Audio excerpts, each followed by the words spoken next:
Okay. Actually, Tuturu is really well known for his Clint. Yeah, and best of all, The howitzer is coming out. yeah, howitzers are coming out, but that smoke screen is going to be super important to blind Kazakage and deny him a couple of autos there. Small outplay, but it's super, super effective. And clean outrageous carry. That's another little tidbit. Traditionally they say that, Clint does counter carry, maybe a small, slight little counter. Yeah. We'll have to see, though, what's going to walk in. Gideon, predictions one last time. I think, with my IQ, I think PSG or RQ are going to take this away. Let's see whether you're right as we load into the battlefield one last time for the Straits Championship. Everything is for this game. Everything is here, and now we load into the battlefield. One side, you have the young guns, the freshmen, Onic Esports with a new roster coming in on the blue side. On the right side, PSG RRQ, titled the Kings of Indonesian ML. Can they retain their throne and put the new players in their positions? Now, let's give a bit of background here, especially for Clint, because we haven't seen him in quite a while, because Clint isn't exactly the top pick, because even though he does have range at level 4, he doesn't have a lot of damage until he gets a good 3 to 4 items. He can skirmish here and there, but he can't be as much of an impact in comparison to Carry, who only needs 2 items to really start to get going.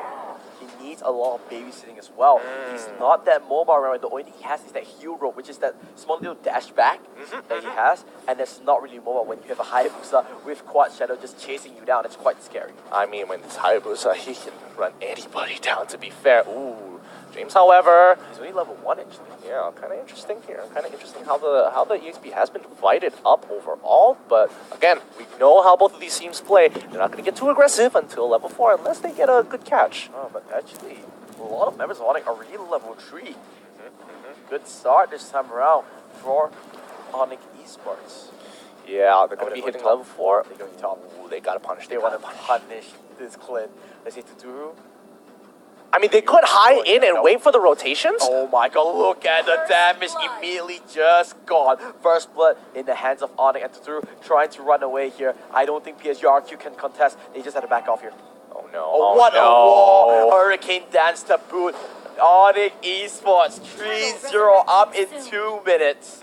Talk about riding the momentum. Riding the momentum indeed. They are abusing the level 4s and level advantage against PSG RRQ so hard that it's becoming quite apparent that they're going to have full control coming into this mid-game unless PSG RRQ do find a good fight. Yeah, I mean, this is still PSG RRQ. To be fair, you got to always be, on your toes. Yeah. Make sure that you don't make any mistakes here. But so far, Kazakage having the time of his life, not having to worry about too much, farming as much as he can, but I think it's kind of on PSG RQ to wait until they hit their level 4s on their playmakers before anything happens, like James and also Kachao.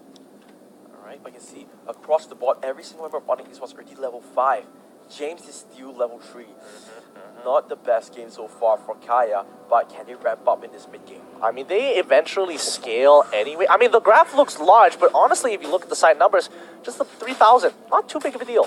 Hey, if I have 3,000, Sing is quite a lot, and Kadolium gets locked up. Do they have enough damage? Oh, yes, they do! Well, with the Kagura, of course they do. Okage comes in hot and gets the kill.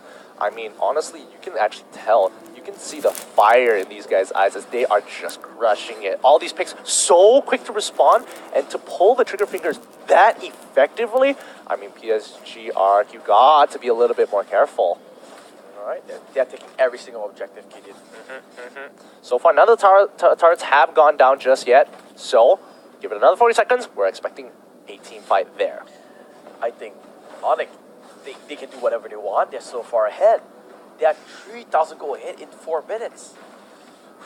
PSG RQ, they have a uphill battle. Yeah, a long uphill battle. But again, just like the previous game, you can't count them out. We thought that Onic Esports was really struggling against the previous draft, but eventually just took one team fight to turn it all around. Let's see if this might be the exact same case. Coming in, Dark Knight Falls, they want to commit.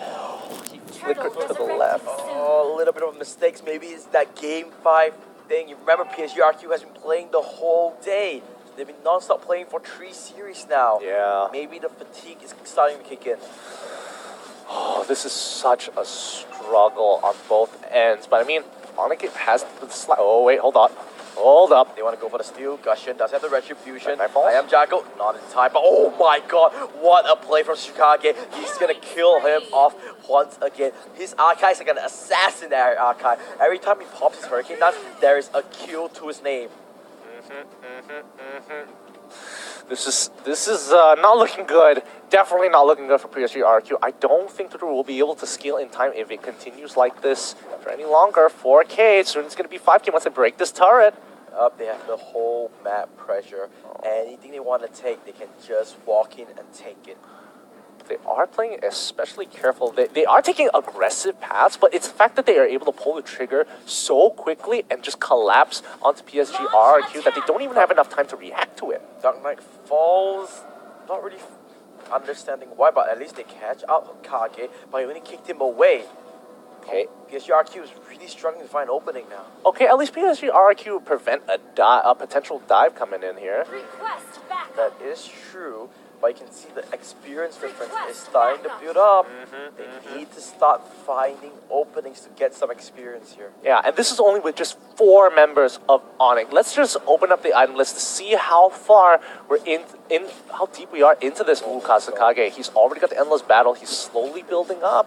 Every single member of Onic Esports at least has one big ticket item except for that Grok. See, Blade of the Heptos he's already completed. Lightning Transit for Hokage and Endless Battle, like you said. And I think he's going for the Golden Staff next. Golden.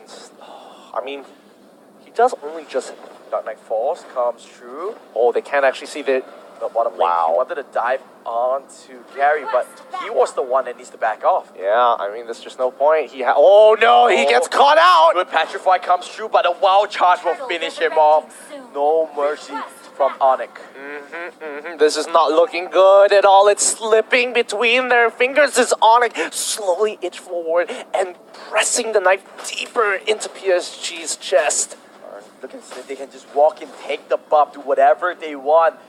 PSG RQ. Oh no. They need to find an opening. I mean, that's one ultimate from Tsuchikage. They don't have to worry about it. Raikage is still waiting for his ultimate to get off cooldown, but they can't contest it as of right now because Hayabusa is continuing to put the pressure on every side of the map. PSG RQ just, they can't even contest the turtle. Right, Onic Esports, they have turtles, they have turrets, they have items, they have everything they need. Now they just need to play a very safe game. PSG on the hand, they need to make a very bombastic play. Open up the map completely. Buy more time to get more items. And Kasakage, he's just been farming all this time once he gets that second item. Oh no. James got deleted. He just disappeared from existence there. Clint almost got focused out. Lemon, where is the Hurricane Dance? There it is. For sale, Dark Knight's Falls, not too bad.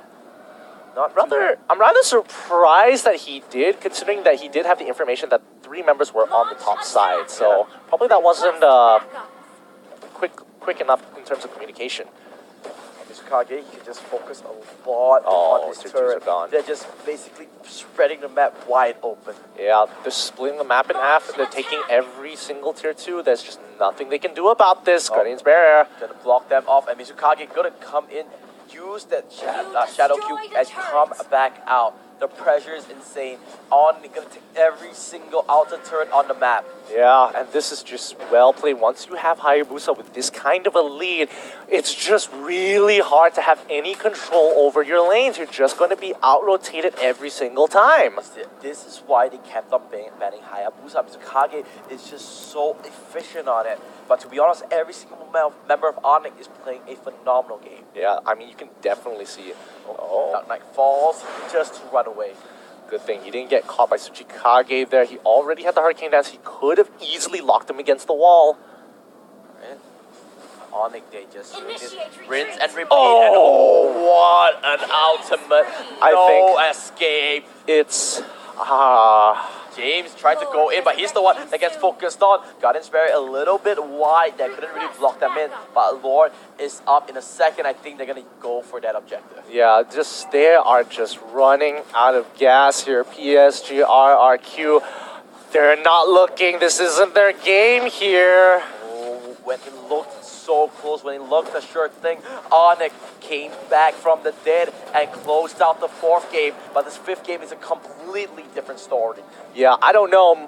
Maybe Onic has just found their stride. Have they just evolved from what they were before? Coming off with such a high, the adrenaline pumping through them, they are just crushing it right now as they keep their dominance over the map, making sure that there are no holes for RRQ to exploit. Oh, let us figure out how this goes about. Lord is going to be pushing in They're now. going to wait for Lord.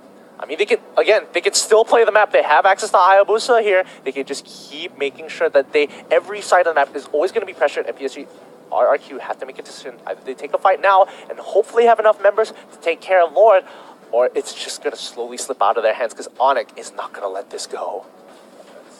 Let's go. They're just waiting for the Lord to come by. You can see on the top left side, which is on the mini-map, Lord is marching down the top lane. All right, they've already cleared mid-side, so now it's kind of just on bottom and top here. I feel like this is one last fight, PSGRQ. They have to force it out. They need to win a convincing fight, which is really tall task. The problem is that they can't afford to lose a lot of people. Shikage went for the really where's play, his team? but he's so far away. He needs to be careful. The first catcher didn't fight, but now Shikage. Wait a second, Onic, you're losing a lot of members. It's not what you want to see. But the top inhibitor does go down. Lemon couldn't clear it fast enough. Will the mid inhibitor follow? Maybe one more auto attack. Nope, RQ manages to save that one. Oh, a little too over-eager from both Tsuchikage and also Mizukage. Tsuchikage pulled the trigger and his team wasn't even in position. This is the first blunder coming in from Onic. PSGRRQ slowly denying them the space, and that's going to be one Lord down. They're going to be lasting another 2 minutes or so. Remember that last game? Yeah. One mistake, it's all it took. I mean, this is a little difficult here. I mean, they haven't even been able to take off any of the towers from Onic, so it's going to be a hard run, But even if they imagine completely ace them. If they ace them, never say die. Exactly. One team wipe. You clear out all the turrets. Suddenly, the game is dead even. Oh, Mizukage now purchasing, already has his Blade to spare here. Let's look at the items because I want to see Tuturu's clean a build really quickly. Endless battle, Berserker's Fury. He's gonna crit a lot. Howitzer gonna do a lot of damage, but is it enough to shred through the members of Onic? Yeah, he needs immediate damage right now. I have Jago. Oh boy, that's not a good sign. That's immediately not a good sign. But oh, they don't actually have mid push out here, so there isn't any real way to punish, unless they can. I don't know. They might be able to brute force mid turret, mid inhibitor. Maybe, I think so. They have a 5v4 advantage. I think they're just going to go straight. Guardian's Barrier comes in. Liam will get caught out a little bit, but that inhibitor's gone. Yeah, Just one hit. tap. Bam, gone. Now the last one is this bottom one. PSURQ. 6 seconds. Are they going to face the same fate that Onic did in that 4th game? Can they repeat what happened? That's the question. Okay, I'm Drago is back. 5v5. This is it. This is it. 5v5 mortality is up for Aikage. It's very, very different. It's still being very slow. This is too big of a lead for, especially for PSGRQ. If they find a fight, they have to get priority targets. They can't just pick anybody off. They have to take out the carries, and Hokage is not exactly the easiest person to kill. Kazukage has an entire envoy security detail to protect him. Yeah, to cross, you need like security references. Yep. The clearance, top level. Top level First, you clearance. gotta go through your bodyguard, which is, wearing red. Yep. Then the retina scan. A retina scan, make sure your eyes are... Fingerprint scanners as well. Make sure you have your passport and ID on you. 2 more seconds, 1 more second, and there is Lord. Now this is where the end game begins. Izukage will be around the area just now. Oh no, not like this. They catch Lemon. Lemon trying to run away, but a shadow kill will finish him off. We are indeed in the end game now. What is There was only one possibility that Onic could win the game, and it happened that last time. Oh, this is gonna be close. Oh no, Helkert, what were you doing there? He wanted to relieve the pressure. He wanted to do something about it. Thunderbelt gets completed by Tuturu, he's going to have a little bit more damage. Oh, they're just slowly creeping up and suffocating them. They're just waiting for Lord. It's just a ticking time bomb here. We all know how it's gonna end here. As Lord's gonna be walking to their base, only one team is going to survive this fight. I've seen this movie before. But how is it gonna end? You know, it's those kind of like choose your own fate kind of movies. Oh no. Epic comeback or convincing win? Is this Bandersnatch? Could it be? Oh my god.